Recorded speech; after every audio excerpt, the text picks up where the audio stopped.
Okay. Now we start our session. Okay. And today we discuss about the hybrid inheritance. Okay. In previous class, we already discussed about the different types of inheritance. Okay. First of all, again I will repeat the topic. Inheritance का use किस लिए करते हैं?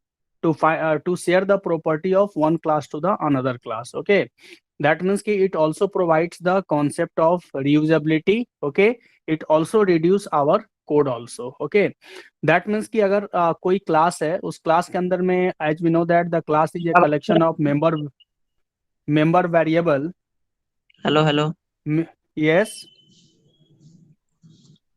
Hello. Hello हाँ, आवाज आ रही है. Sir, आवाज थोड़ा कट कट के आ रहा है। Okay okay. आवाज सही आ रहा है सर आपका? सही आ रहा? हाँ, आवाज सर का मेरे सही आ मेरे रहा ना है, नहीं तो कुछ प्रॉब्लम है इसका मतलब। ओके. हाँ, तो बेसिकली अच्छा, ठीक है, ठीक इनहेरिटेंस में मैंने ये बताया था कि इनहेरिटेंस के अंदर में हमारे पास मिनिमम 2 क्लासेज होगी. एक क्लास की अगर प्रॉपर्टी को अगर हम दूसरा क्लास को यूज कर रहा है तो that is the part of the inheritance. That means कि inheritance provides the concept of reusability. That means कि अगर आपने कोई फंक्शन अगर एक बार अगर आपने उसका कोड लिख लिया तो अकॉर्डिंग टू द रिक्वायरमेंट आप क्या कर सकते हैं, डिफरेंट डिफरेंट जगह पे उसको यूज कर सकते हैं. That means write once and use many times. Okay. एक बार है ना, जो कल जो मैंने एक बार बताया था आप लोग को, मैं उसको ओपन भी कर दे रहा हूँ, थोड़ा सा एक बार रिवाइज हो जाएगा आप लोग को. This is the inheritance. Okay. यही चीजें थी जो हम लोगों ने कल डिस्कस की थी.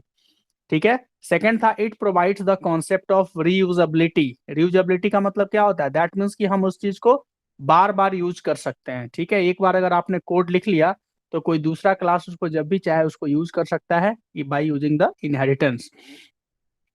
नेक्स्ट था it provides the theory write once and use many times. Okay. Next था it is just like as component. Component का मतलब क्या होता है कि दैट मीन्स कि अगर हम जहां पे भी चाहें उस चीज को क्या कर सकते हैं, इंडिपेंडेंटली हम उसको यूज कर सकते हैं. That is the part of the component. Okay. To implement inheritance we have to required minimum 2 classes. अगर आप जब भी हम when we talk about the inheritance then we have to required minimum 2 classes. यानी आपका 2 क्लासेज होना चाहिए. एक क्लास क्या होगा? पेरेंट क्लास होगा और दूसरा क्या होगा? चाइल्ड क्लास होगा. पेरेंट क्लास किसको बोलेंगे? जिसकी प्रॉपर्टी को हम शेयर करेंगे, that will be the parent class. और जो क्लास उसके प्रॉपर्टी को शेयर करेगा that will be known as the child class और derived class. Okay. After that, we discuss about the types of inheritance. Okay. So basically there are 5 types of inheritance and here we discuss about the single inheritance. Okay. Single inheritance means it is a type of inheritance that consists a single child and single parent class. यानी वैसा कोई inheritance जिसके अंदर में 2 ही आपके classes होंगे. एक क्या होगा? पेरेंट क्लास होगा और दूसरा क्या होगा?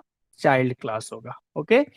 Then after that we also discuss about the syntax of the single inheritance. तो सबसे पहले हमने एक क्लास बनाया था. दिस क्लास जो भी पेरेंट क्लास होगा वो सबसे टॉप में डिफाइन होगा क्लास. देन हमने यहाँ पे फंक्शन बनाया public void show. Okay. Then class B. अब ये बी जो क्लास है वो क्या चाह रहा है? क्लास ए की प्रॉपर्टी को यूज करना. तो what do mean by the property of the class A? Class ए की प्रॉपर्टी का मतलब ये है कि क्लास के ए के अंदर में जो मेंबर फंक्शंस होंगे, है ना, तो इस क्लास ए का मेंबर फंक्शन कौन सा है? Void show. इसका मेंबर फंक्शन है. अब बी चाह रहा है क्या कि बी उस शो फंक्शन को यूज करना है. तो वो क्या किया? उसने ए को इनहेरिट किया. इनहेरिट करने का तरीका क्या है? पब्लिक ए. पब्लिक क्या है? एक्सेस स्पेसिफायर है. पब्लिक ए का मतलब ये है कि जो भी ए के अंदर में पब्लिकली डिफाइंड डेटा है, तो पब्लिकली डिफाइंड डेटा कौन सा है? Function void show. उसको क्या करेगा? क्लास बी का जो ऑब्जेक्ट है उसको इजीली क्या कर सकता है? यूज कर सकता है. ठीक है। यहाँ पे क्लास बी ने क्या किया है, ए के फीचर्स को यूज किया है, तो उसको child class, derive class and सब क्लास बोलेंगे। ओके। ऑब्जेक्ट कैसे क्रिएट करेंगे, क्लास बी का ऑब्जेक्ट क्रिएट करना है तो लिखेंगे बी स्पेस बी1, और बी1 क्या करेगा, डॉट सो किसका फॉर्म मेंबर फंक्शन है, क्लास ए, यानी वो पेरेंट क्लास है। तो बी1 डॉट जैसे ही सो लिखेंगे वो क्या करेगा, सो के फंक्शंस को आपको इजीली वो क्या कर सकता है, कॉल कर सकता है। Okay, clear. नेक्स्ट था आपका मल्टीपल इनहेरिटेंस। इसमें क्या था, it is a type of inheritance in which a child class consist more than one parent class, यानी एक चाइल्ड क्लास से क्या होंगे, more than one parent class होगा, उसको हम क्या बोलेंगे, मल्टीपल इनहेरिटेंस। और मल्टीपल इनहेरिटेंस को इंप्लीमेंट करने के लिए हमें कितनी क्लासेस चाहिए, minimum we have to required 3 classes. Okay, यहाँ पे देखिए एक क्लास बनाया पेरेंट 1, ठीक है, उसके अंदर में एक फंक्शन है void so1। दूसरा क्लास बनाया पेरेंट 2, उसके अंदर में फंक्शन कौन सा है, so2। ओके, फिर एक चाइल्ड क्लास बनाया, इस चाइल्ड ने क्या किया है, पेरेंट 1 और पेरेंट 2 दोनों की प्रॉपर्टी को इसको एक्सेस करना है। प्रॉपर्टी को एक्सेस करने का मतलब ये है कि the child class, okay, wants to access the member variable of parent 1, that is so1, and the member functions of the class parent 2, यानी void so2। तो उसके लिए हमने क्या लिखा, देखिए public parent 1 comma public parent 2। इसका मतलब यह है कि क्लास सी, यानी क्लास जो चाइल्ड क्लास है उसका अगर हम ऑब्जेक्ट क्रिएट करें चाइल्ड C1, तो C1 के थ्रू हम क्या कर सकते हैं, पेरेंट 1 और पेरेंट 2 का जो क्लास है उसके मेंबर फंक्शंस को हम इजिली क्या कर सकते हैं, एक्सेस कर सकते हैं, C1.so1 और C1.so2। Okay, after that multi level inheritance. तो इसमें मैंने ये आपको बताया था कि मल्टी लेवल का मतलब क्या है, कि जो सिंगल लेवल होता है उसके एक लेवल हमें और इंक्रीज करना है ना, तो it is the extended form of single level inheritance. ठीक है, तो यहाँ पे क्या होगा, एक साइक्लिक फॉर्म होगा, जैसे अगर आपके पास 3 क्लास है ए बी और सी, तो सी किसको इनहेरिट करेगा, बी को, और बी किसको इनहेरिट करेगा, ए को, है ना।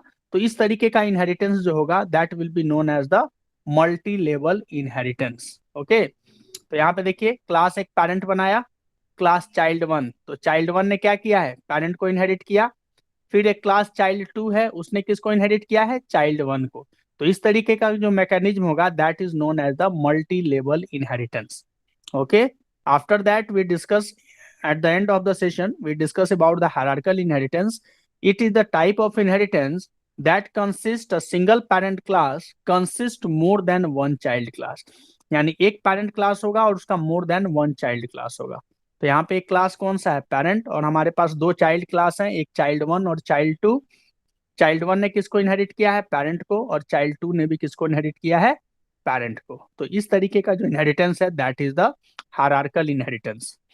Now we discuss about the hybrid inheritance. Okay, now we discuss about the hybrid inheritance. This is the 5th type of inheritance, hybrid inheritance. Okay, so basically it is the combination of more than one types of inheritance, यानी एक से ज्यादा types के inheritance का जो combination होगा that is the part of the hybrid inheritance. For example क्या क्या हो सकता है, जैसे मान लेते हैं सिंगल लेबल इनहेरिटेंस प्लस क्या लिख सकते हैं, मल्टीपल लेबल इनहेरिटेंस। तो ये दोनों को जब हम कंबाइंड करेंगे तो ये भी क्या होगा, आपका हाइब्रिड इनहेरिटेंस होगा। ठीक है, फिर देखते हैं, सपोज कीजिए हमारे पास एक है मल्टी लेबल इनहेरिटेंस, ठीक है, प्लस, और सपोज कीजिए साथ में देते हैं single label inheritance, single label inheritance. तो इस तरीके का जो भी कॉम्बिनेशन बनेगा, है ना, ये क्या बताएगा, हाइब्रिड इनहेरिटेंस को बताएगा। अब इसको एक तरीके से अगर हम चाहें तो आप देख सकते हो कि single level plus multi level हो, मल्टी लेवल हो या प्लस सिंगल लेवल हो, या सिंगल लेवल हो प्लस हायरार्किकल इनहेरिटेंस हो, या हायरार्किकल इनहेरिटेंस हो और प्लस मल्टीपल इनहेरिटेंस हो। यानी जो ऊपर में जो हम लोगों ने 4 कैटेगरी पढ़ा, single level, multi level, hierarchical और मल्टीपल, इन चारों के कॉम्बिनेशन से जितना भी आपका बनेगा डिफरेंट टाइप्स का जो स्ट्रक्चर फॉर्म होगा, it is also known as the hybrid inheritance. Okay, अब हमें ये देखना है कि what will be the practical implementation. Okay, what will be the practical implementation. तो अब यहाँ पे देखिए, सबसे पहले हम लोग क्या बनाते हैं, एक स्ट्रक्चर बनाएंगे, ठीक है ना। स्ट्रक्चर जब बनाओगे ना तब आपको प्रोग्राम क्लियर हो जाएगा। तो सबसे पहला हम लोग लेके चलते हैं इसको, सिंगल लेवल और मल्टीपल लेवल इनहेरिटेंस, ठीक है ना। तो सपोज कीजिए हमारे पास एक सिंगल लेवल इनहेरिटेंस बनाते हैं, क्लास यहाँ पे लिख देते हैं, सपोज कीजिए टेस्ट 1, ठीक है। ये किस तरीके का क्लास होगा, सबसे टॉप में है तो कौन सा क्लास होगा, it will be the parent class, ठीक है। यहाँ लिख देते हैं, मान लीजिए एक फंक्शन बना देते हैं, पब्लिक वॉइड सो, ठीक है ना। अभी यहाँ पे सिंपली ब्लॉक डायग्राम बना देते हैं, कोड नहीं लिखेंगे, कोड प्रैक्टिकल जब करेंगे ना वहां पे लिखेंगे, ठीक है। आप बस ये समझ लीजिए कि यहाँ पे एक फंक्शन है, ठीक है। This is the class test 1। सबसे पहले हमें क्या करना है, सिंगल लेवल इनहेरिटेंस बनाना है, फिर लिखेंगे क्लास टेस्ट 2, ठीक है। तो सिंगल लेवल में क्या होगा, एक पेरेंट क्लास एक चाइल्ड क्लास होगा, तो क्लास टेस्ट 2 का पेरेंट क्लास किसको बनाएंगे, टेस्ट 1 को। तो यहाँ पे लिख देते हैं पब्लिक, यहाँ पे लिख देते हैं टेस्ट 1, हो गया।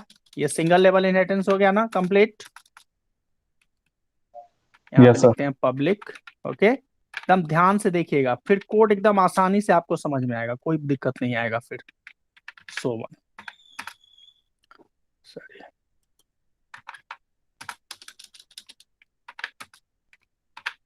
ओके, सपोज कीजिए ये भी हमारा फंक्शन है, हो गया। ये सिंगल लेवल कंप्लीट है, ठीक है।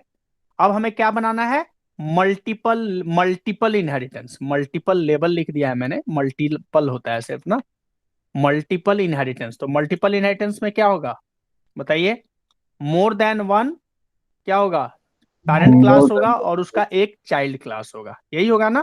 तो देखिए सबसे पहले क्लास टेस्ट 3, ठीक है, ये हम पेरेंट क्लास बना देते हैं इसका। हाँ, सपोज कीजिए लिख देते हैं पब्लिक वॉइड सो 3। देखिए सबसे इंपॉर्टेंट पार्ट ये होता है इनहेरिटेंस में, ठीक है, प्रोग्राम बड़ा होगा, लेकिन अगर आपको स्ट्रक्चर समझ में आ जाएगा ना एक बार कैसे कैसे होगा, तो आपको कोई प्रोग्राम आपके लिए बड़ा नहीं होगा, फिर आप इजीली आप उसको कोड कर सकते हैं।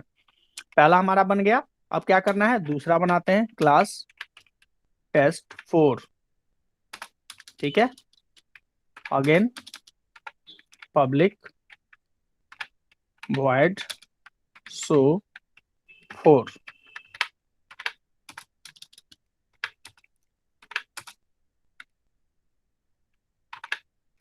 कंप्लीट, ठीक है। ये दो पेरेंट क्लास बन गया। हमें क्या इंप्लीमेंट करना था, सिंगल लेवल प्लस मल्टीपल, ठीक है ना। दैट मीन्स कि एक ऐसा क्लास बनाना होगा जिसका पेरेंट क्लास कौन सा होगा, टेस्ट 3 और टेस्ट 4। तो यहाँ पे लिख देते हैं क्लास टेस्ट 5, इनहेरिट किसको करेगा, पब्लिक टेस्ट 3 कमा पब्लिक टेस्ट 4। क्लियर है, समझ में आ गया सबको, यस सर। ठीक है। अब यहाँ पे पब्लिक वॉइड सो 5 कर देते हैं इसको,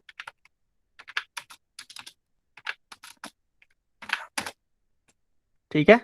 तब ये क्या हो गया बताइए, अब फिर स्टार्टिंग से देखते हैं। ये हो गया, यहां तक तो हो गया आपका सिंगल लेवल, यहाँ पे मैं लिख दे रहा हूं, this is the single level inheritance, ठीक है। अब नेक्स्ट क्या है, मल्टीपल। तो मल्टीपल कहाँ पे इंप्लीमेंट हुआ, मल्टीपल यहाँ पे मोर देन वन क्लास इनहेरिट हुआ है, तो यहाँ पे क्या हो गया, this is the multiple. Okay, ठीक है। अब हमें क्या करना है, हमारा जो क्लास है सिंगल लेवल इनहेरिटेंस को कौन इंप्लीमेंट कर रहा है बताइए, कौन सा क्लास है हमारा, टेस्ट 2, ठीक है। और मल्टीपल को कौन इंप्लीमेंट कर रहा है? टेस्ट 5। ओके, अब एक हम क्लास बनाते हैं, सपोज कीजिए यहाँ पे लिख देते हैं क्लास फाइनल, है ना। हमारा जो फाइनल क्लास है ये किसको इनहेरिट करेगा? पब्लिक किसको बताइए? टेस्ट 2 और टेस्ट 5 को सर। वेरी गुड, टेस्ट 2, और यहाँ पे लिखेंगे पब्लिक टेस्ट 5। हो गया प्रोग्राम, बस। ठीक है, अब यहाँ से मान लीजिए कि यहाँ पे कुछ भी डमी डाल दिया, यहाँ पे सपोज कीजिए कुछ भी है। ठीक है, यहाँ से अब यहाँ पे क्लोज कर दिया। ठीक है, अब क्या बनाएंगे फाइनली? Main, void main. अब ऑब्जेक्ट बनाएंगे किसका? फाइनल का, क्योंकि मुझे तो यही देखना है ना कि ये किस किस फंक्शंस को ऐड करेगा। तो जो हमारा F1 होगा, फाइनल का एक ऑब्जेक्ट क्रिएट करेंगे F1, तो F1 क्या करेगा बताइए तो? सारे फंक्शन को कॉल कर लेगा, सो 1 सो 2 सो 3 सो 4 सो यस सर। 5 सबको कर यस लेगा सर। ना। ठीक है, क्योंकि देखिए टेस्ट 2 ने जैसे ही टेस्ट 1 को इनहेरिट किया, तो इसके पास सो और सो 1 दोनों फंक्शन आ गया। ठीक है, इसके बाद टेस्ट 5 में आइए, टेस्ट 5 ने क्या किया? टेस्ट 3 और टेस्ट 4 को जैसे ही आपको इनहेरिट किया, इसके पास आ गया सो 3 और सो 4। ठीक है, टेस्ट 5 के पास क्या है? सो 5 है। इसका मतलब अब फाइनल ने क्या किया? टेस्ट 2 और टेस्ट 5 दोनों को आपको इनहेरिट कर लिया। इसका मतलब इनडायरेक्टली रूप से इसने क्या किया? टेस्ट 2 के थ्रू टेस्ट 1 को इनहेरिट कर लिया, और टेस्ट 5 के थ्रू क्या किया? टेस्ट 3 और टेस्ट 4 को इनहेरिट कर लिया।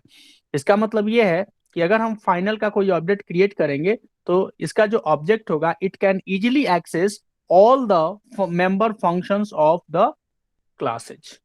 Okay, any confusion? No sir. No, it is totally depends upon the आपका डायग्राम।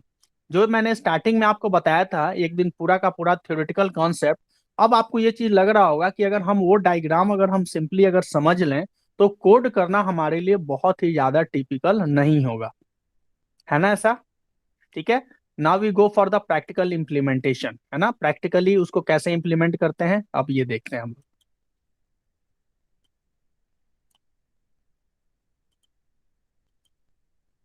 ठीक है, फिर वही सिंगल और मल्टीपल का लिया था हमने। ठीक है, तो यहाँ पे सबसे पहले एक क्लास बना लेते हैं। ठीक है, सपोज कीजिए this class will be test1।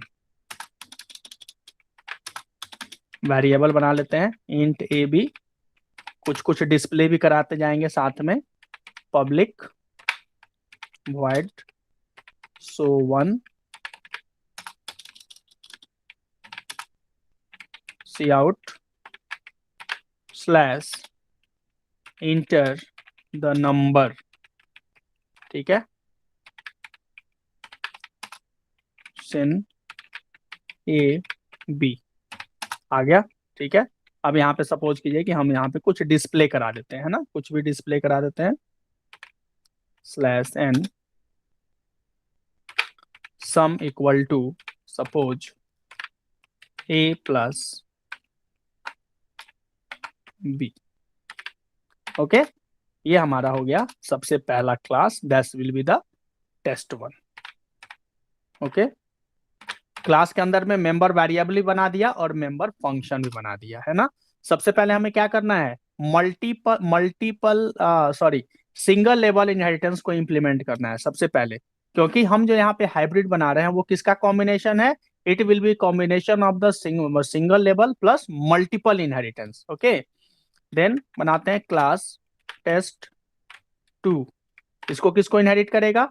test1 को, क्योंकि सिंगल लेवल इनहेरिटेंस है। पब्लिक यहाँ लिख दिया test1। ठीक है, पब्लिक यहाँ लिख देते हैं void so2, यहाँ पे सिंपली कोई डिस्प्ले करा देते हैं, cout slash n single level inheritance. Okay, इससे आपको पता चल जाएगा कि क्या हो रहा है यहाँ पे। क्लोज, यहाँ पे क्लोज। ठीक है ना, तो ये आपका क्लास, ये सिंगल लेबल इनहेरिटेंस कंप्लीट हो गया हमारा। अब हमें क्या करना है, मल्टीपल इनहेरिटेंस को इंप्लीमेंट करना है। तो मल्टीपल के लिए लिखते हैं class test 3, it will be the parent class. ठीक है, यहाँ पे लिख देते हैं int C D then public void show 3। Okay, यहाँ पे लिख देते हैं C out slash N class test 3। Okay, ये हो गया, ये भी कंप्लीट हो गया। अब हमें क्या बनाना है, एक और क्लास बनाना होगा ना, वो भी पेरेंट क्लास होगा। तो फिर बनाएंगे class test 4।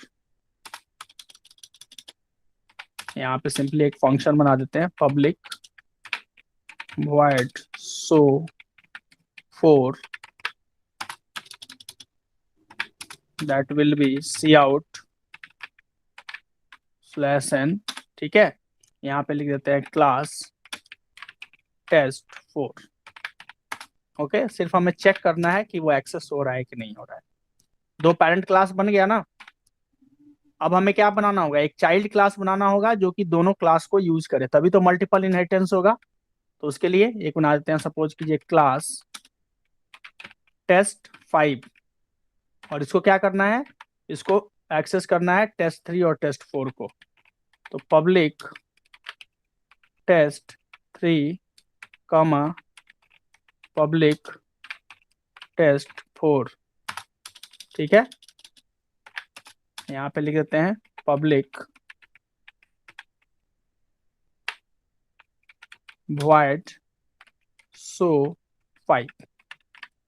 okay, then here we can write cout slash n class, यहाँ पे लिख देते हैं मल्टीपल इनहेरिटेंस, है ना, तो आपको पता चल जाएगा कि ये मल्टीपल इनहेरिटेंस वाला है। Inheritance okay, complete. ठीक है, तो सिंगल लेबल इनहेरिटेंस हो गया, किसके थ्रू, क्लास टेस्ट 1 टेस्ट 2 में इंप्लीमेंट हुआ। और यहाँ पे जो मल्टीपल इनहेरिटेंस है वो उसको किसने इंप्लीमेंट किया, टेस्ट 5 ने किया। ठीक है, अब मैंने क्या बताया था, hybrid inheritance is the combination of more than one types of inheritance.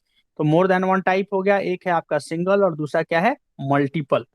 अब हमें एक ऐसा क्लास बनाना होगा, ठीक है ना, जो क्या करे, टेस्ट 2 और टेस्ट 5। टेस्ट 2 क्या कर रहा है, सिंगल लेबल इनहेरिटेंस को यूज कर रहा है, और टेस्ट 5 क्या कर रहा है, मल्टीपल इनहेरिटेंस को यूज कर रहा है। तो इस दोनों क्लास को हम क्या करेंगे, इनहेरिट करेंगे। तो यहाँ पे लिखते हैं public test 2 comma public test, क्या लिखेंगे, 5। ठीक है, यहाँ पे ब्लैंक छोड़ दीजिए, कुछ भी आप लिख भी सकते हैं, नहीं भी लिख सकते हैं।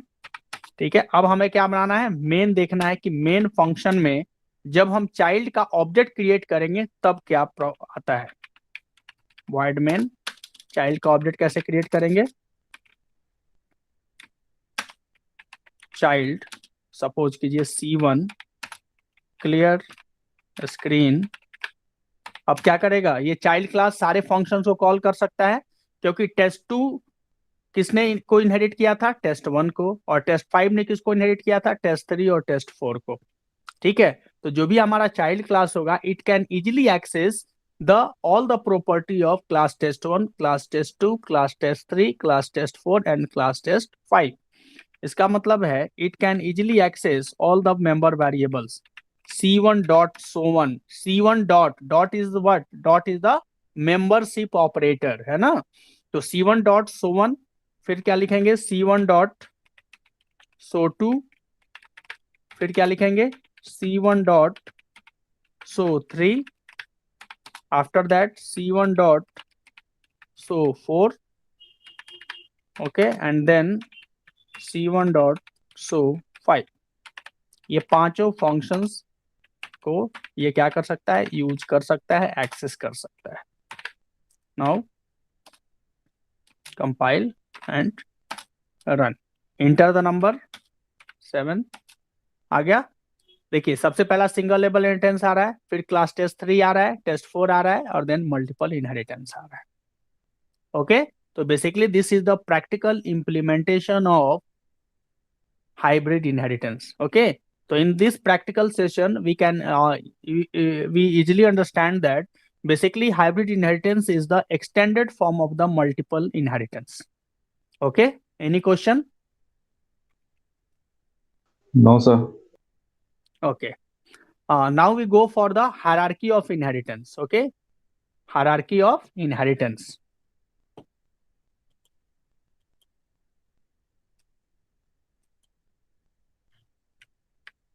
Now we topic is hierarchy of inheritance.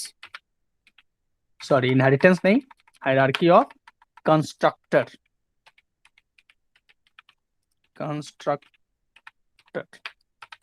Okay, hierarchy of constructor.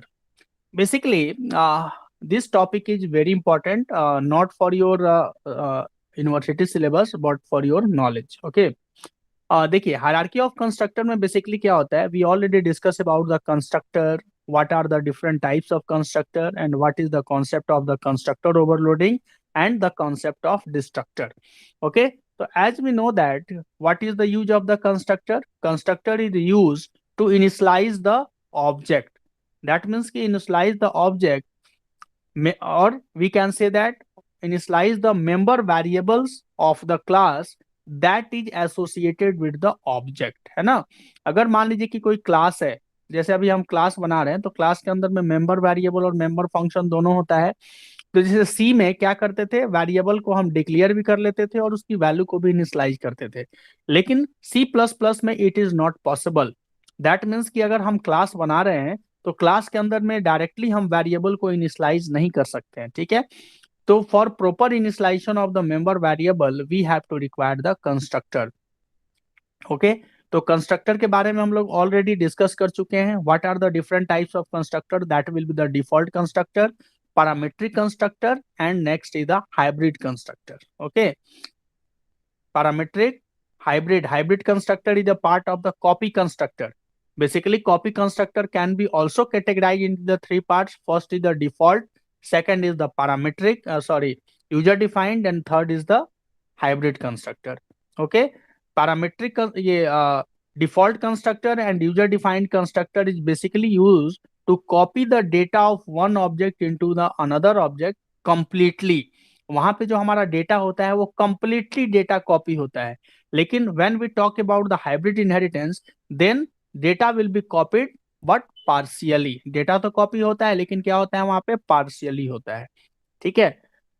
तो today now we discuss about the hierarchy of the constructor. Basically hierarchy of constructor is this topic that is related with the inheritance. Okay, basically when we study about the constructor, जब आपने constructor पढ़ा था तो basically हम लोग single, we are talking about the single class, है ना। लेकिन जब आपने इनहेरिटेंस पढ़ा तो आपने देखा कि we can also declare more than one class at a time. Okay, तो ये एक सिचुएशन बनता है कि अगर सपोज कीजिए हमारा पेरेंट क्लास है और एक हमारा चाइल्ड क्लास है, और सपोज कीजिए कि दोनों के अंदर में कंस्ट्रक्टर हो और इनहेरिटेंस का भी वहां पे कॉन्सेप्ट आ रहा है, तो सबसे पहले कौन सा कंस्ट्रक्टर कॉल होगा, उस समय डिफॉल्ट कंस्ट्रक्टर यूज होना चाहिए या नहीं होना चाहिए। इस तरीके का जो भी आपका पिटफॉल्स है या जो भी एक कंफ्यूजन है, वो सारी चीजों को हम लोग यहाँ पे डिस्कस करेंगे। ओके, तो सबसे पहले ये बेसिकली एकदम पूरा का पूरा प्रैक्टिकल है, तो इसीलिए इस पे थोड़ा सा आप लोग फोकस कीजिएगा इस पे, ठीक है ना। सबसे पहले हम लोग क्या करते हैं, एक हेडर फाइल ऐड कर लेते हैं, hash include iostream.h and then hash include conio.h। Okay, clear है। अब हमें क्या करना है, क्लास बनाना है, ठीक है ना। सपोज कीजिए क्लास यहाँ पे बना लेते हैं test1 के नाम से। ओके, इस क्लास test1 के अंदर में हम क्या करते हैं, एक सिंपल सा एक कंस्ट्रक्टर बनाते हैं। ओके, कंस्ट्रक्टर कैसे बनेगा, the name of the constructor will be very similar to the name of the class. Very similar नहीं, सेम एज द, तो यहाँ पे लिख देते हैं test1, test1, ठीक है। test1 के अंदर में कोई पैरामीटर पास किया है हमने? कोई पैरामीटर पास नहीं किया है ना। तो this is known as the default constructor. तो यहाँ पे लिख देते हैं डिफॉल्ट कंस्ट्रक्टर, और यहाँ पे लिख देते हैं ब्रैकेट में पेरेंट क्लास का, दिस इज द पेरेंट, है ना। तो इसको यहाँ पे लिख देते हैं पेरेंट। ये मैं इसलिए लिख रहा हूँ क्योंकि ये जब वर्क करे तो आपको समझ में आए कि ये डिफॉल्ट कंस्ट्रक्टर किसका है, पेरेंट क्लास का है या चाइल्ड क्लास का है। ओके, आफ्टर दैट यहाँ पे क्या करते हैं, इसको कर देते हैं close. One by one step बढ़ेंगे हम लोग, ठीक है। देन क्लास test2, इसने किसको इनहेरिट कर लिया? पब्लिक, क्योंकि जब तक हम इनहेरिट नहीं करेंगे तब तक आप हायरार्की ऑफ कंस्ट्रक्टर को आप समझ नहीं पाएंगे। तो यहाँ पे लिख देते हैं test1, ठीक है। फिर यहाँ पे कोलोन होना चाहिए, मैंने सेमी कोलोन दे दिया है, ठीक है। After that int c, d, okay. Then public test2, और यहाँ पे भी हम लिख देते हैं क्या, cout /n। ये भी डिफॉल्ट कंस्ट्रक्टर है, ठीक है, लेकिन ये डिफॉल्ट कंस्ट्रक्टर किसका है? चाइल्ड क्लास का है। This is the default constructor that will be the child, ठीक है। Close, now close, okay. अब हमें क्या करना है, मेन फंक्शन बनाना है, क्योंकि जब तक हम मेन नहीं बनाएंगे तब तक इनको मेमोरी नहीं मिलेगी। void main। अब सपोज कीजिए हम बना रहे हैं, अगर test1 का ऑब्जेक्ट क्रिएट करेंगे तो test1 का जब ऑब्जेक्ट क्रिएट करेंगे तो सिंपल सा कॉन्सेप्ट है, वो क्या करेगा, वो अपना डिफॉल्ट कंस्ट्रक्टर है उसको उसका वैल्यू आ जाएगा, यानी डिफॉल्ट कंस्ट्रक्टर पेरेंट। लेकिन आपके इस पूरे प्रैक्टिकल सेशन में ट्विस्ट तब आएगा जब आप अपने चाइल्ड क्लास का ऑब्जेक्ट क्रिएट करेंगे, है ना। तो चाइल्ड क्लास का ऑब्जेक्ट कैसे क्रिएट करेंगे, test2 t2 हो गया ऑब्जेक्ट क्रिएट, क्लियर स्क्रीन, या ऊपर में लिख देते हैं यहाँ पे CLR SCR, ठीक है, क्लियर स्क्रीन test1 t2, और यहाँ पे लिख दिया गेट ch। ओके, हमने क्या किया है यहाँ पे, जो हमारा चाइल्ड क्लास है, चाइल्ड क्लास कौन सा है, test2, उसका हमने ऑब्जेक्ट क्रिएट किया। तो test2 t2 अगर हम ऑब्जेक्ट क्रिएट कर रहे हैं तो डिफॉल्ट कंस्ट्रक्टर कॉल होगा ना, किसका, test2 का। ओके, लेकिन जैसे ही हम आउटपुट हम यहाँ पे आपको दिखेगा, उस केस में क्या होगा, सबसे पहले जो आपका डिस्प्ले होगा वो क्या होगा, जो आपका पेरेंट क्लास का डिफॉल्ट कंस्ट्रक्टर है। तो पेरेंट क्लास का जो डिफॉल्ट कंस्ट्रक्टर है वो क्या है, डिफॉल्ट कंस्ट्रक्टर पेरेंट, और उसके बाद क्या होगा, उसका अपना जो कंस्ट्रक्टर है डिफॉल्ट कंस्ट्रक्टर चाइल्ड, ये आपका डिस्प्ले होगा। फॉर एग्जाम्पल कंपाइल, यहाँ पे क्या आ रहा है, सी आउट, क्यों आ रहा है बताइए,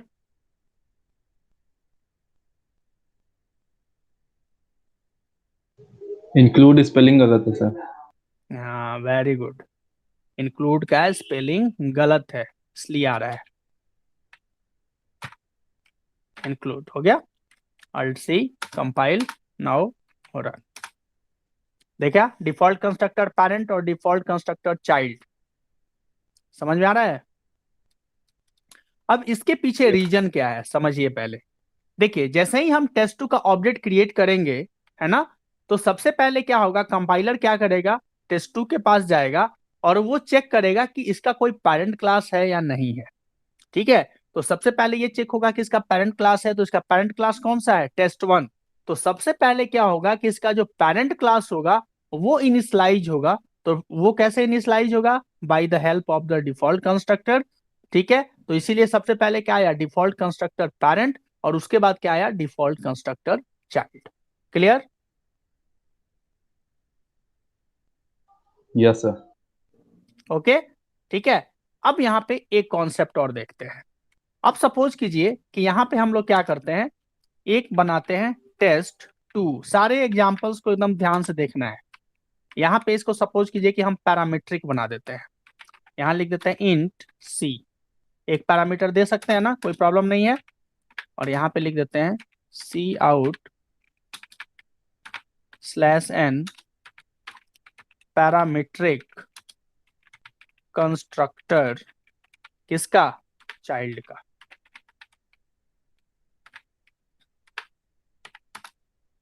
ओके, अब यहाँ पे सपोज कीजिए कि टेस्ट T2 है, अगर हमें डिफॉल्ट पैरामीट्रिक कंस्ट्रक्टर को कॉल करना है तो क्या करेंगे, इसके अंदर में कुछ वैल्यू देना पड़ेगा, है ना, और वैल्यू किस टाइप का होना चाहिए, इंटीजर टाइप का होना चाहिए, तो यहाँ पे लिख दिया 6। ओके, अब देखिए कंपाइल एंड देन हो गया रन। एक मिनट, यहाँ पे आ रहा है alt C, compile then run. आ गया। सबसे पहले क्या हुआ, डिफॉल्ट कंस्ट्रक्टर पैरेंट, और उसके बाद क्या आया, पैरामीट्रिक कंस्ट्रक्टर चाइल्ड। ठीक है, इसका मतलब जब हमने पैरामीट्रिक कंस्ट्रक्टर को कॉल किया तो फिर क्या, वही कंपाइलर क्या करेगा, क्लास टेस्ट2 के पास जाएगा, वो चेक करेगा कि सबसे पहले हमारा उसका कौन सा पैरेंट क्लास है। तो आप देख रहे हो उसका पैरेंट क्लास कौन सा है, टेस्ट1। तो पैरेंट क्लास जो होगा वो हमेशा किससे इनिशियलाइज होगा, it will be always initialize by its default constructor, है ना। यानी डिफॉल्ट कंस्ट्रक्टर ही क्या करेगा, उसको इनिशियलाइज करेगा उसके पैरेंट क्लास को। समझ में आया। तो सबसे पहले क्या आया, डिफॉल्ट कंस्ट्रक्टर, यानी उसका जो डिफॉल्ट कंस्ट्रक्टर है वो कॉल होगा, और उसके बाद क्या होगा, इसका जो पैरामीट्रिक कंस्ट्रक्टर है वो कॉल होगा। पेरेंट समझ वाले में को आया। पैरामीट्रिक कंस्ट्रक्टर से नहीं कर सकते क्या सर? हाँ जी, पेरेंट वाले को पैरामीट्रिक कंस्ट्रक्टर से नहीं कर सकते हैं क्या इनिशियलाइज? हाँ नहीं तो उस बस अब उसको आगे अब करेंगे, ठीक है ना। ये तो समझ में आ गया कि दैट मीन्स कि अब क्या करेंगे हम कि यहाँ से डिफॉल्ट इसको हटा देते हैं। अब सपोज कीजिए कि यहाँ पे क्या करते हैं कि पैरामीट्रिक लिख देते हैं, इंट ए, ठीक है ना, ये पैरामीट्रिक हो गया। अब यहाँ पे लिख देते हैं पैरामीट्रिक कंस्ट्रक्टर। यही सारा चीज तो एक एक करके समझना है, ये सबसे इंपॉर्टेंट पार्ट है। पैरामीट्रिक जो भी एक्सपेरिमेंट होगा इसी पे करेंगे हम लोग, पैरामीट्रिक कंस्ट्रक्टर। अब यहाँ पे सपोज कीजिए कि हम ऑब्जेक्ट किसका बना रहे हैं, चाइल्ड क्लास का, और हम चाह रहे हैं कि चाइल्ड क्लास का पैरामीट्रिक कंस्ट्रक्टर कॉल हो, यानी इसको हम कॉल करना चाह रहे हैं। ठीक है, तो हमने क्या लिखा, टेस्ट2 T2 6। लेकिन यहाँ पे आप ये देखो कि जो पेरेंट क्लास है वहां पे हमारा क्या है, डिफॉल्ट कंस्ट्रक्टर है या पैरामीट्रिक कंस्ट्रक्टर है।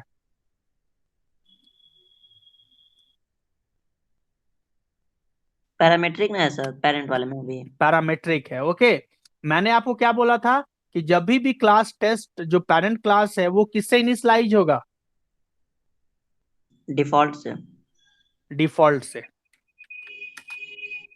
देखिए क्या रहा है, कह रहा है cannot find default constructor to initialize the base class.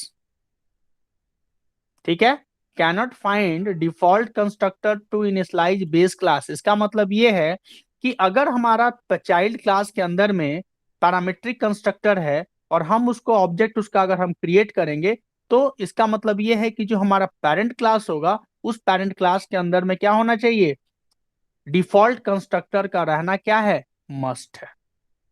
Clear है। Yes sir. Yes sir. Okay, समझ में आ रहा है ना। दैट इसका मतलब ये है, सिंपल सा देखिए कॉन्सेप्ट इसमें क्या है, एक पेरेंट क्लास है और एक चाइल्ड क्लास है ना। तो चाइल्ड क्लास का अगर हम कोई भी ऑब्जेक्ट क्रिएट करेंगे तो सबसे पहले चाइल्ड क्लास के पहले क्या होगा, उसका जो पेरेंट क्लास होगा वो इनिशियलाइज होगा, ये समझ लीजिए। और पेरेंट क्लास इनिशियलाइज कब होगा, जब उसके पास उसका डिफॉल्ट कंस्ट्रक्टर होगा। अगर डिफॉल्ट कंस्ट्रक्टर नहीं होगा तो आपका इनिशियलाइज वो नहीं होगा और इट जनरेट्स एन एरर। समझ में आया। Yes sir. ओके, अब ये काम करते हैं, यहां पे इसको भी कमेंट बना देते हैं, इसको भी क्या करते हैं, कमेंट बना देते हैं, क्योंकि ये भी आपको पता होना चाहिए कि अगर कंस्ट्रक्टर नहीं होगा तब क्या होगा। ठीक है, समझ में आ गया। दैट मीन्स कि पेरेंट क्लास के पास ना डिफॉल्ट कंस्ट्रक्टर है और ना ही पैरामीट्रिक कंस्ट्रक्टर है, दोनों नहीं है ना। और हम क्या कर रहे हैं, जो हमारा चाइल्ड क्लास है उसका हम क्या कर रहे हैं, पैरामीट्रिक कंस्ट्रक्टर कॉल करना चाह रहे हैं, यानी इस तरीके से। ठीक है, अब देखते हैं क्या होता है, कंपाइल, कोई एरर नहीं, और यहां से क्या आया, एरर। समझ में आया। दैट मीन्स कि अगर कोई कंस्ट्रक्टर यहाँ पे डिफाइन नहीं किया गया है उस केस में क्या काम करता है, उस केस में काम करता है सिस्टम कंस्ट्रक्टर। ठीक है, अगर किसी भी क्लास के अंदर में अगर आप सपोज कीजिए कि ना डिफॉल्ट बना रहे हैं ना पैरामीट्रिक, किसी तरीके का कंस्ट्रक्टर अगर आप नहीं बना रहे हैं, उस केस में वहां पे कौन एक्टिव हो जाएगा, वहां पे एक्टिव हो जाएगा सिस्टम कंस्ट्रक्टर। क्लियर है? Yes sir.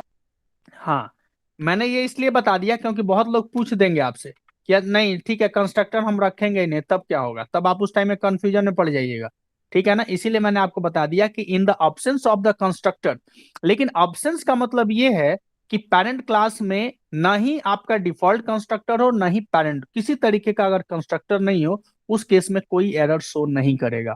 लेकिन अगर मान लीजिए कि अगर एक कंस्ट्रक्टर है और वो कंस्ट्रक्टर कौन सा है, पैरामीट्रिक कंस्ट्रक्टर है, तो कभी भी आप ध्यान रखिए कि जो भी आपका जो पेरेंट क्लास होगा, it will be always initialized by its default constructor.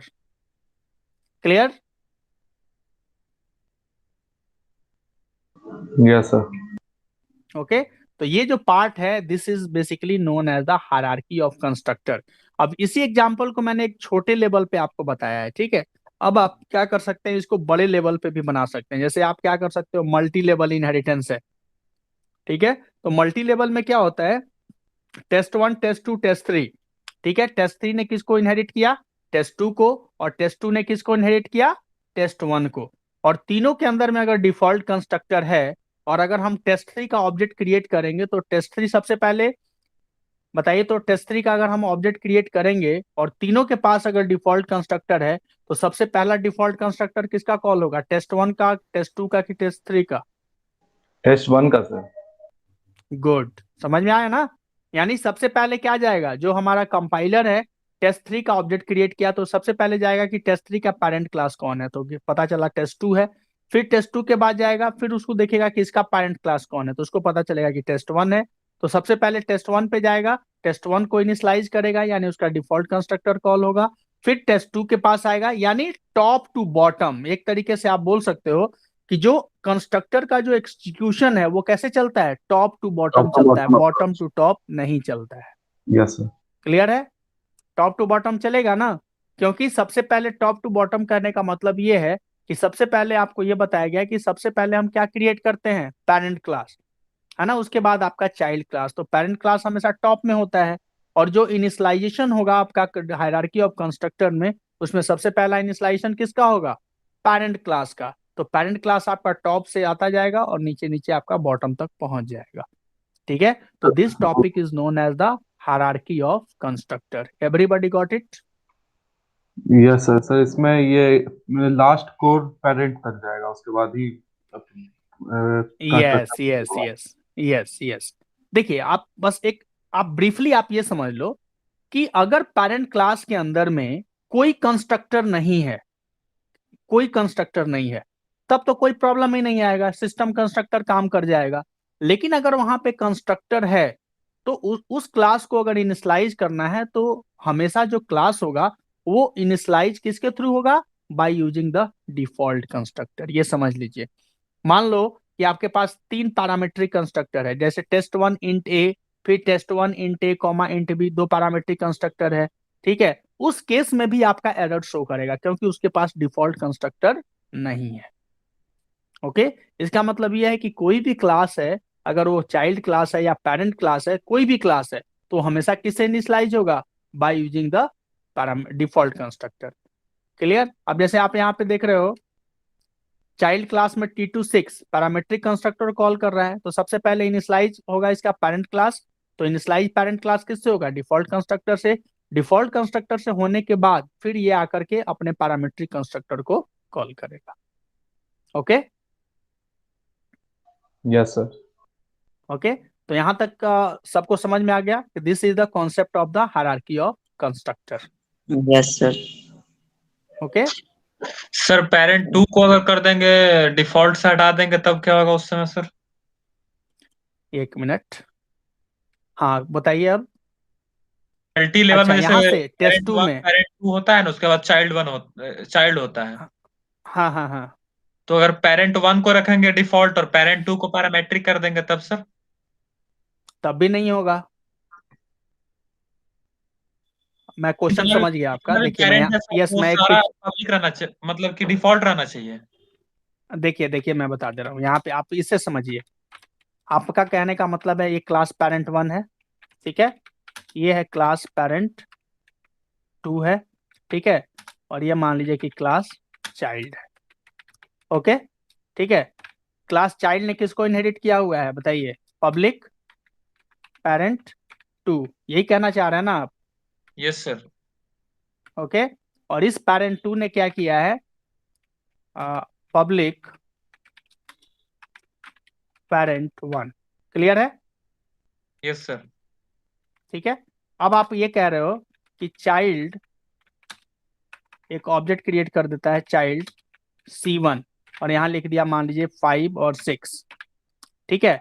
इसका मतलब ये है कि जो हमारा चाइल्ड क्लास है उसके अंदर में एक पैरामीट्रिक कंस्ट्रक्टर है। क्लियर है? Yes sir. ठीक है। जब इस चाइल्ड को जब हम ऑब्जेक्ट क्रिएट करेंगे तो सबसे पहले कौन सा, सबसे पहले ये डिफॉल्ट पैरामीट्रिक कंस्ट्रक्टर कॉल नहीं होगा, सबसे पहले चाइल्ड जाएगा, देखेगा कि इसका पेरेंट कौन है, तो पता चल रहा है कि पेरेंट 2 है। पेरेंट 2 के पास गया तो पता चल रहा है कि इसका पेरेंट क्लास कौन है, पेरेंट 1 है, तो फिर पेरेंट 1 के पास जाएगा।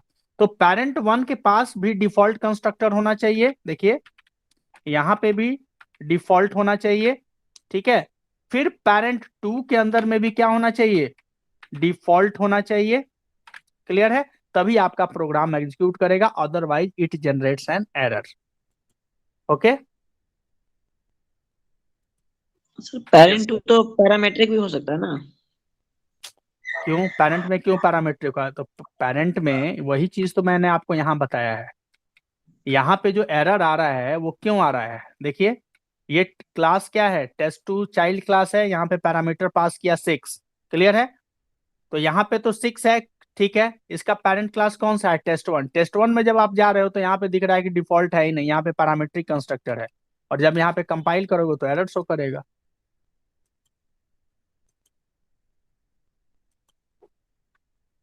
समझ में आया संदेह आपको प्रिंस? Yes sir. नहीं, कोई भी अगर कंफ्यूजन है तो काइंडली पूछ लीजिए, इसमें कोई ये हेजिटेशन वाला चीज नहीं है, एकदम सिंपल सा कॉन्सेप्ट है। मैं देखिए आपको एकदम ब्रीफली बता रहा हूँ, बहुत ज्यादा आप दिमाग नहीं लगाना है। सिंपली आप ये सोचिए कि कोई भी हमारा पेरेंट क्लास है, ठीक है ना, तो उसको अगर आपको सपोज कीजिए कि उसको इनिशियलाइज अगर होना है तो वो हमेशा इनिशियलाइज किसके होगा? By default constructor.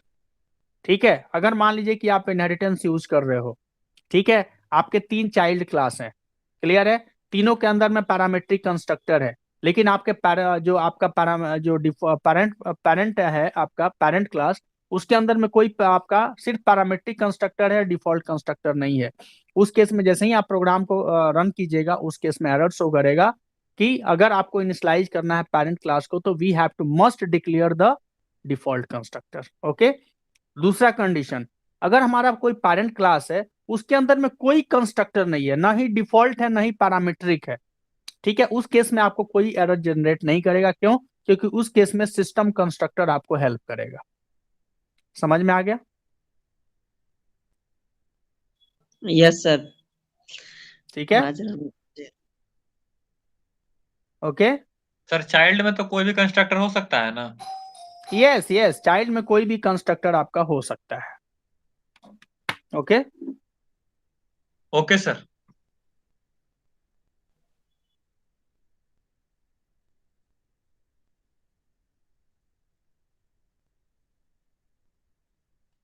Okay, so now I conclude my session. Okay.